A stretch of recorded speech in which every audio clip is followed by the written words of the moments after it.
ከትላንትናው እጅግ ጣፋጭ ድል በኋላ አሰልጣኝ ሚኬል አርቴታ በጨዋታው ላይ ጉዳት ስላስተናገዱት ስለ ትሮሳርድና ካላፊዮሪ ወሳኝ መረጃ ሰጥተዋል። ካላፊዮሪና ትሮሳርድ የገጠማቸው ጉዳት ምንድነው? ከባድ ነው ወይ?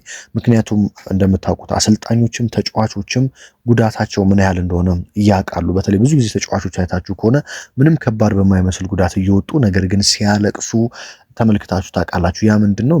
የደረሰባቸውን ጉዳት ስለሚያውቁት በልምድ ምን ያህል ጊዜ ከሜዳ እንደሚርቁ ያውቃሉና ለረጅም ጊዜ ከሜዳ የሚያርቃቸው ጉዳት ሲሆን ተጫዋቾች እያዘኑ እያለቀሱ ሲወጡ ከሜዳ ይታወቃል። አሰልጣኞችም ልክ ተጫዋች የሆነ ጉዳት ሲገጥመው የቱ ጋር እንደሆነና ምን ያህል ጊዜ ከሜዳ እንደሚያርቀው በማየት ብቻ እንደሚያውቁ ከልምድ የተነሳ እናውቃለን። ስለዚህ አርቴታ ከትላንትናው ጨዋታ በኋላ ስለ ካላፊዮሪና ስለ ትሮሳርድ ጉዳት ተናግረዋል። በነገራችን ላይ ስለ ሁለቱ ጉዳት ከተናገሩ በኋላ ደግሞ ስለ ማክስ ዶማንም ተናግረዋል። በትላንትናው ዕለት ስለ ማክስ ዶማን ሲጀመር ያላወራ የቀድሞ ተጫዋች ያላወራ ትልልቅ ሚዲያ የለም። ምክንያቱም ማክስ ዶማን በትላንትናው ዕለት እጅግ በጣም አስደናቂ ቀን ስላሳለፈ ማለት ነው። በትላንትናው ጨዋታ በነገራችን ላይ ማክስ ዶማን 77 ደቂቃዎችን ነው የተጫወተው። 28 ፓሶችን ማድረግ ችሏል። 82% የተሳኩ ፓሶች ናቸው ከ100% ማለት ነው። ሁለት ቁልፍ ፓሶችን ማድረግ ችሏል። አንድ ትልቅ የጎል እድል ወይም ቢግ ቻንስ የምንለውን ፈጥሯል። ከ7 4 የተሳካ ድሪብል አድርጓል። ከ12 7 የአንድ ለአንድ ግንኙነቶችን አሸንፏል። በጨዋታውም ላይ 7.8 ሬቲንግ ተሰጥቶታል። ልብ በሉ ይሄ ልጅ ገና የ16 ዓመት ሮጦ ያልጠገበ ታዳጊ ነው፣ ማክስ ዶማን ማለት ነው። ለዛውም ከምን ያህል ጊዜ ከረጅም ጊዜ ጉዳት በኋላም ተመልሶ የመጣ ተጫዋች ነው። በዚህ ሁሉ ጉዳት ጊዜ በ16 ዓመቱ ብቃቱ አንድም ሳይወርድ ሳይቀንስ መጥቶ እንደውም ብሶበት ነው የመጣው የሚሉ በርከቶች አሉ። በጣም አስደናቂ ብቃቱን አሳይቷል። አርቴታም ስለ ካላፊዮሪና ትሮሳርድ ጉዳት ካነሱ በኋላ ስለሱ ያነሱት ለዛ ነው። በነገራችን ላይ የትላንትናው ክለብ ማንስፊልድ ታውን የአርሰናል አድናቂዎች የሚበዙበት ቡድን ነው። አሰልጣኙ የአርሰናል አድናቂ ነው። የቡድኑ ባለቤት የአርሰናል አድናቂ ነው። በነገራችን ላይ የማንስፊልዱ ባለቤት ጆዋን ራድፎርድ እና አሰልጣኝ ኒጌል ክላው እንግዲህ የማንስፊልዱ አሰልጣኝ ከጨዋታው በፊት ከአርቴታ ጋር እባክህ ፎቶ ካልተነሳን በሚል እንግዲህ አብረውት ፎቶ ተነስተው ነበረ። በርካታ የማንስፊልድ ተጫዋቾችም የአርሰናል የልብ ደጋፊ እንደሆኑ ይታወቃል። ለምሳሌ የማንስፊልዱ ተጫዋች ሪስ ኦዌትስ የሚባለው ተጫዋች ለአርሰናል መጫወት የልጅነት ህልሜ ነበረ፣ ይሄ ህልሜ ካልተሳካ ደግሞ አርሰናልን በተቃራኒ ሆኜ መግጠም እፈልግ ነበረ፣ የኔ ትልቁ ህልሜ ዛሬ ተሳክቷል ሲል ከትላንትናው ጨዋታ በኋላ ተናግሯል። ይህ ህፃን እያለው ጀምሮ ሁሌም ለአርሰናል እጫወታለሁ ወይም ከአርሰናል ጋር እጫወታለሁ ብዬ ትልቅ ህልም ነበረኝ፣ ዛሬ ግን ፈጣሪ ምስጋና ይድረሰውና የልጅነት ህልሜን ማድረግ ችያለሁ ሲል ተናግሯል። በርካቶች በትላንትናው ቡድን የነበሩ ተጫዋቾች የአርሰናል ደጋፊ የነበሩ ተጫዋቾች ናቸው ማለት ነው። አሰልጣኝ ሚኬል አርቴታ ምን አነሱ ወደሚለው ልውሰዳቸው። ስለ ትሮሳርድና ካላፊዮሪ ጉዳት በተለይ ካላፊዮሪ ችግር የለው፣ ምክንያቱም ሂንካፒ በጥሩ መልኩ እየሸፈነ ነው የሚገኘው በዛ በኩል። ነገር ግን የትሮሳርድ ጉዳት በጣም አሳሳቢ ነው። ውድ አድማጭ ተመልካቾች ለምን ካላችሁኝ አርሰናል በዚህ ሰዓት ማርቲኔሊ የሚባል ተጫዋች ሁልጊዜ እንደምለው በአርሰናል ማለት በአሁኑ ሰዓት ቋሚ ሆኖ ሊጫወት የማይገባው በጭራሽ አሁን ያለውን የአርሰናል ደረጃ የማይመጥን ተጫዋች ነው። ለአርቴታ ብዙ ነገር አድርጓል። ለአርሰናል የመጀመሪያዎቹ ዓመታት የፕሮሰሱ የመጀመሪያ ዓመታት ጥሩ ስራ ሰርቷል። አሁን ላይ ግን ትላንትና እንኳን ማንስፊልድ ታውን የሚባልን በጣም የወረደ ቡድንን እየገጠመ እንኳን ኳስ በስነ ስርዓት ማቀበል ሲያቅተው ተመልክተናል። ስለዚህ ትሮሳርድ መኖር አለበት። ምክንያቱም ማርቲኔሊ 90 ደቂቃ ማጫወት ማለት አርሰናል በጎዶሎ ተጫዋች እንደመጫወት ነው እኔ የምቆጥረው። ስለዚህ ትሮሳርድ ጉዳቱ መጥፎ መሆን የለበትም። አርቴታም ግን ደስ የሚል መረጃ ነው ለደጋፊዎች ያስተላለፉት። ምንድነው ያለው? ሁለቱም ትንሽ ጉዳት ነው አጋጥሟቸዋል። ጨዋታውን መቀጠል አልቻሉም። ምቾት አልተሰማቸውም ነበረ። እናም ከዛሬ ጨዋታ በፊት በምንጫወትበት ሁኔታ እንዲህ አይነት ሁኔታዎች ሊያጋጥሙን እንደሚችሉ አውቅ ነበረ። ስለዚህ እነሱን በቶሎ መቀየር ነበረብን። ነገር ግን ትሮሳርድና ካላፊዮሪ የገጠማቸው ጉዳት ከባድ አይመስልም፣ ጉዳቱ እጅግ ቀለል ያለ ይመስላል ሲል አሰልጣኝ ሚኬል አርቴታ ጉዳታቸው ቀላል እንደሚሆን ተናግሯል ማለት ነው። እንግዲህ አርቴታ ካየው ነገር አንጻርና ተጫዋቾቹ ከነገሩት ነገር አንጻር ጉዳቱ ብዙም ከባድ አይደለም ሲል ተናግሯል ማለት ነው። የሁለቱ ጉዳት በተለይ የትሮሳርድ ጉዳት እንዳልኳችሁ ከባድ መሆን አለበት የሚል እምነት የለኝም። ያው ቀለል ቢያደርግለት ለአርሰናሎች ጥሩ ነው።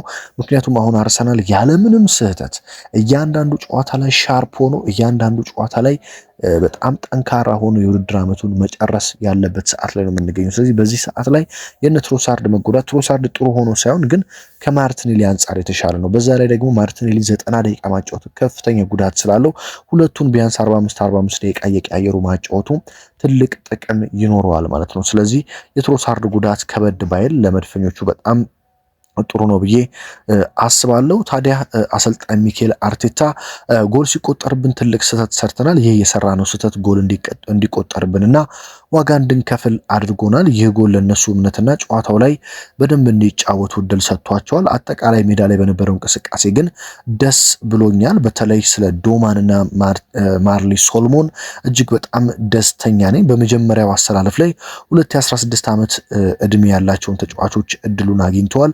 ምናልባት በዚህ መድረክ እንዲህ ያለ ነገር ከዚህ በፊት አልተከሰተም። እናም ለሁለቱም ታዳጊዎች በጣም ኩራት ይሰማኛል። እዚህ ቡድን ውስጥ ሁሉም ሰው እያንዳንዱ ተጫዋች ተሳትፎና ለቡድኑ ትልቅ አስተዋጽኦ እንዳላቸው ያውቃሉ። ይህ ሌሎችን እንደሚያስተምር አስባለሁ።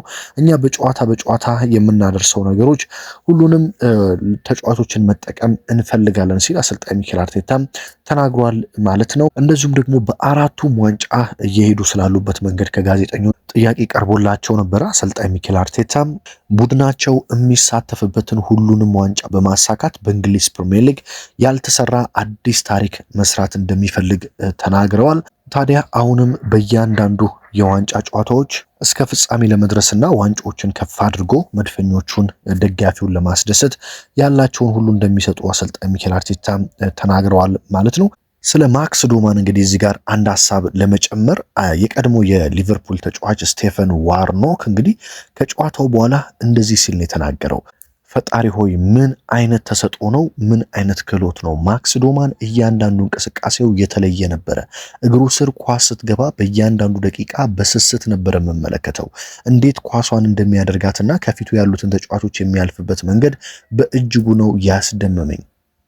ኳሱን በትክክለኛ ጊዜና ሰዓት ምን ማድረግ እንዳለበት የሚያውቅ የማይፈራ ውሳኔ ላይ የማይቸገር የሚገርም ተሰጥኦ። እኔን ካስደመሙኝ ነገሮች የልጁ ራዕዩና ጨዋታውን የሚረዳበት መንገድ እንዴት ከአንድ የ16 ዓመት ተጫዋች እንደዚህ ያለ አስደናቂ ነገሮችን ሊያደርግ ይችላል? ምን አይነት ክህሎት ነው!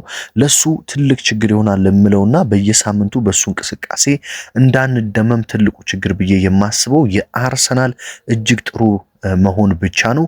ቡድኑ በጣም ምርጥ በመሆኑ የታዳጊ እሱ የሚፈልገውን በቂ የጨዋታ ጊዜ አላገኘም። ስለዚህ ያ ብቻ ነው ለሱ ትልቅ ችግር ይሆናል ብዬ የማስበው። ነገር ግን እንዲህ አይነት ክሎት ያለው ታዳጊ ብቃቱን የምታሳድገው በየሳምንቱ በመጫወት እንዳልሆነ አውቃለሁ። አርቴታ ይህንን ልጅ እንዴት እንደሚጠቀምበት ያውቃል። እንዲህ አይነት ክሎት ያለው ታዳጊ ሁሌም በጥንቃቄ መሆን አለበት። እሱ የሚፈልገው የጨዋታ ስታይል ፊዚካል ንክኪ አይፈልግም። ጨዋታው ያለ ንክኪ ይጫወታል። ይህ ብቃቱ እጅግ ይለያል። ይህ ጨዋታም ከወጣቶች እግር ኳስ በተለየ መልኩ ነው የሚጫወተው። ሜዳ ላይ እንዴት ክፍት የመጫወቻ ቦታ ማግኘት እንዳለበት ጠንቅቆ ያውቃል። እናም ሁልጊዜ ወጥ በሆነ እንቅስቃሴ ከኋላው ያለውን ሁኔታ ይቃኛል። ከኋላው ምን እንዳለ እየተመለከተ ነው ጨዋታውን የሚያደርገው። ለእንደዚህ ያለ ወጣት ተጫዋች በዛ ልክ ሜዳ ላይ የሚወስነው እያንዳንዱ ውሳኔ እጅግ አስደናቂ ነው። ማክስ ዶማን የአርሰናልና የእንግሊዝ ብቻ ተስፋ ወይም ሀብት ሳይሆን የመላው እግር ኳስ ተመልካች የዓለም እግር ኳስ ሀብት ነው። እኔ ከወዲሁ የእሱን የወደፊት ብቃት ለማየት መጠበቅ አልቻልኩም ሲል የቀድሞ የሊቨርፑል ተጫዋች እንግዲህ ስቲፈን ዋርኖክ በማክስ ዶማን ብቃት እጅግ መደነቁን እንግዲህ ከትላንትናው ጨዋታ በኋላ ተናግሯል ማለት ነው። እንግዲህ ማክስ ዶማን ካሁን በኋላ በደንብ ለመድፈኞቹ ጥቅም ይሰጣል ተብሎ ይጠበቃል። በተለይ አርሰናል ጨዋታዎችን በቶሎ መግደል የሚችል ከሆነ ተቀይሮ እየገባ የጨዋታ ደቂቃዎችን የሚያገኙበት እድል ይኖራል ተብሎ ነው የሚጠበቀው። እንደዚሁም ደግሞ እንደ ቡካዮ ሳካ ያሉ ተጫዋቾች እጅግ በጣም በሚቸገሩበትና እረፍት በሚፈልጉባቸው ጨዋታዎች ላይ ደግሞ ዶማን ተቀይሮ በመግባት ትልቅ ግልጋሎት ይሰጣል ተብሎ ይጠበቃል።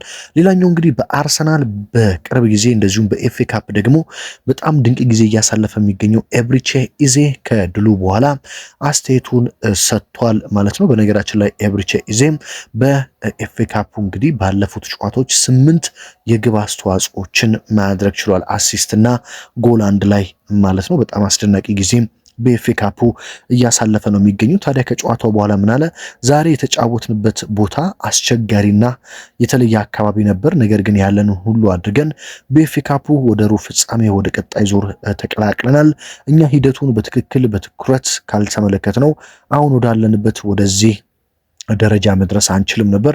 እያንዳንዱን ጨዋታ በትኩረት መጫወትና ጨዋታው የሚፈልገውን ሁሉ እያደረግን ጉዟችንን እንቀጥላለን። ይህንን ማድረግ ካልቻለን ግን የትም አንደርስም። ስለዚህ ትኩረት ካሁን በኋላ ግድ ነው በእያንዳንዱ ጨዋታ ሲል ኤብሪቼዜ ከተናገረ በኋላ እኛ በዚህ ሲዝን በምንዋጋባቸው አራቱም ግንባሮች ሲዝኑን በድል ማጠናቀቅና አራቱን ዋንጫዎች ከፍ አድርገን መሳም እንፈልጋለን።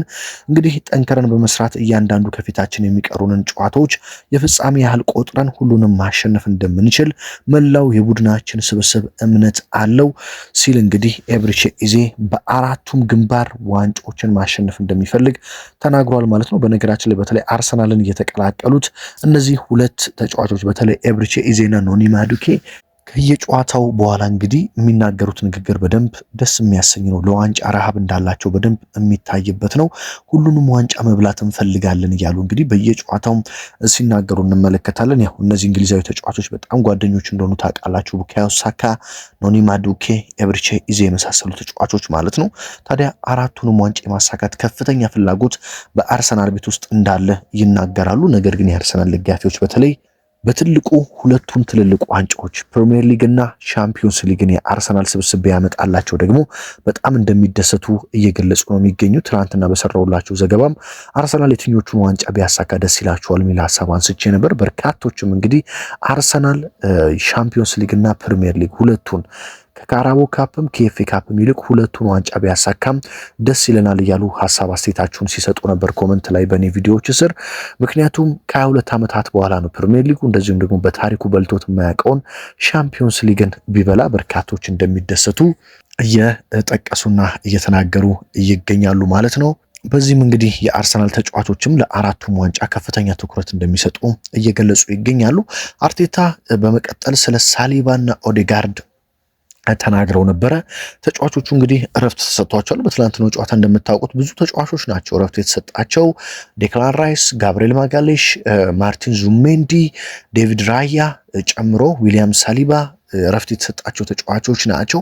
የማርቲን ኦዴጋርድ ጉዳይ ግን አሁንም ግልጽ አይደለም። በተለይ አርቴታ ስለ ጉዳቱ የገጠመው ጉዳት ምንድን ነው የሚለውን በደንብ ሊታወቅ አልቻለም።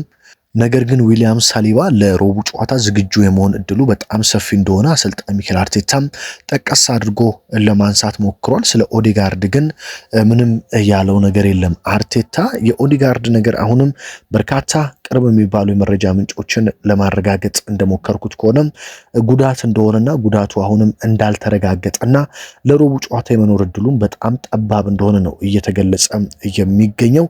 ነገር ግን ዊሊያም ሳሊባ በሮቡ የአውሮፓ ሻምፒዮንስ ሊግ ከባየር ሊቨርኩሰን ጋር ለሚደረገው ወሳኝ ጨዋታ የመድረስ እድሉ ሰፊ እንደሆነ እየተገለጸ ነው የሚገኘው። ነገር ግን ሳሊባ የማይኖር ከሆነ አርቴታ ክርስቲያን ሞስኬራን የመጠቀም ግዴታ ውስጥ ይገባሉ ተብሎ ይጠበቃል ማለት ነው። ካልሆነ ደግሞ ልክ በብራይተኑ ጨዋታ እንዳደረጉት ሞስኬራን አስቀምጠው ኢንካፔና ማጋሌሽን መሃል ላይ አጣምረው ካላፊዮሪና ቲምበርን በዳር መጠቀም ይችላሉ። ነገር ግን ሳሊባ በሮቡ ጨዋታ ይመለሳል ተብሎ ነው የሚጠበቀው። አርሰናል እንግዲህ አሁን ሁሉንም ጨዋታዎች ወደ ቀጣይ ዙር እያለፈ በድል እያጠናቀቀ ይገኛል። ሌላ ደግሞ አስደናቂ ታሪክ ሰርቷል። አርሰናል በዘንድሮው የውድድር ዓመት 35 ጨዋታዎችን ካደረጋቸው 46 ጨዋታዎች 35 ጨዋታዎችን በማሸነፍ በአውሮፓ ብዙ ጨዋታ ያሸነፈው ቡድን መሆን ችሏል። እስካሁን ድረስ በአውሮፓ በሁሉም በአምስቱም ታላላቅ ሊጎች 35 ጨዋታ ያሸነፈ ቡድን የለም። አርሰናል ግን 35 ጨዋታዎችን ድል በማድረግ እንግዲህ በአውሮፓ ብዙ ጨዋታዎችን ያሸነፈው ቡድን አሁን አርሰናል ነው። እንግዲህ ይህንን አርሰናል ብዙዎች እንግዲህ በጣም የሚያስገርም ከሆነ ብዙዎች አርሰናልን ደባሪ ነው፣ አጫዋቱ ደስ አይልም፣ ተቸግሮ ነው የሚያሸንፈው፣ ይፈራል፣ ይከላከላል እያሉ ምክንያት ይሰጣሉ። ነገር ግን አርሰናል በሁሉም ነገር ሪከርድ እየሰበረ እየቀጠለ ነው። በነገራችን ላይ መድፈኞቹ አርሰናሎች በዘንድሮው የውድድር ዓመት ያልተነሳባቸው ያልተነሳባቸው ነቀፌታ የለም። ልክ ሁለት ጨዋታ ከብሬንፎርድ እና ከወልቭስ አቻ ሲወጡ በቃ ዋንጫውን አሳልፈው ሊሰጡ ነው፣ የዋንጫ ሜንታሊቲ የላቸውም መባል ጀመረ። ከዛ ደግሞ አርሰናል እያሸነፈ መጥቶ ቼልሲን፣ ቶትናምን፣ ብራይተንን ከባዶቹን ይከብዱታል የተባሉትን ጨዋታ ሲያሸንፍና ሲቲ ነጥብ ሲጥል ነጥቦች ሲሰፉ አርሰናል ደባሪ ጨዋታ ነው የሚጫወተው መባል ጀመረ። እንደዚህ ተጫውቶ ዋንጫ መብላት ደስ አይልም መባል ጀመረ። ስለዚህ ገና ከዚህ በላይ ብዙ ክሶች መነሳታቸው አይቀርም። የአርሰናል ደጋፊዎች ግን የሚፈልጉት ዋንጫና ዋንጫውን ብቻ ነው። ዋንጫው ደግሞ እየመጣ ያለው በአሳማኙና በአሁኑ ሰዓት በአውሮፓ ምርጡ በሆነው ስብስብ በአርሰናል ስለሆነ ምንም የማንም ትችት የሚያሳስባቸው አይመስለኝም ማለት ነው። እንግዲህ በኤፍኤ ካፕ በነገራችን ላይ ሊቨርፑል አልፏል። ቸልሲም እጅግ በጣም ተቸግሮ ሬክሳምን 4-2 አሸንፎ አልፏል። ሲቲም ኒውካስትልን 3-1 አሸንፎ አልፏል። አርሰናልም ቀጣዩን ዙር ተቀላቅሏል። ስለዚህ በቀጣይ 8 ውስጥ ትልልቅ የሚባሉ ቡድኖች የመገናኘታቸው እድል እጅግ ሰፊ ነው ማለት ነው። እንግዲህ የዕለቱ ወሳኝ ስፖርታዊ ጥንክሮች እነዚህ ናቸው። በየዕለቱ እንግዲህ በጠዋት መረጃም ከሰዓት መረጃዎችም ወደ እናንተ መድፉን የተመለከቱ መረጃዎች በስተመጨረሻም የሌሎች ቡድኖችን መረጃ እያደረስኩ እገኛለሁ። ለዚህ ቻናል አዲስ የሆናችሁ ሰብስክራይብ ማድረግ፣ ቤተሰብ መሆን፣ በየዕለቱ መረጃዎችን ማግኘት አትርሱ ለማለት እወዳለሁ። ነገር ግን በየዕለቱ መረጃዎችን እየሰማችሁ ደግሞ ስለምታበረታቱኝ ከልብ ላመሰግናችሁ እወዳለሁ። በሌላ መረጃ በሌላ ጥንክር እስከምንገናኝ በያላችሁበት ሰላም ተመኘሁላችሁ።